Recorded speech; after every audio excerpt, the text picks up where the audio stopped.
नमस्कार मंडळी, चला महादेवाच्या दर्शनाला जाऊया। आज आहे श्रावणातील दुसरा सोमवार। हे पहा, ताट रेडी आहे। सर्वप्रथम दिवा लावला, अगरबत्ती लावली आणि महादेवाला पाणी आणि दुधाचा अभिषेक केला।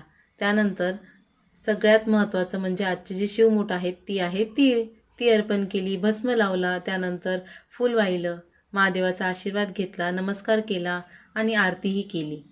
माझी आरती झाल्यानंतर अगस्त्येकडूनही मी महादेवाची आरती पूजा करून घेतली। ओम नमः शिवाय, ओम नमः शिवाय, ओम नमः शिवाय, ओम नमः शिवाय। अगस्त्याची आणि बर्फीची पूजा झाल्यानंतर आम्ही बाहेर आलो, एकमेकांना भस्म लावला। पहा तर माझ्या चिमुकल्यांनी कसा भस्म लावला आहे मला। असेच नवनवीन व्हिडिओ पाहण्यासाठी आपल्या चॅनलला सबस्क्राईब करा। पुन्हा भेटू। हर हर महादेव।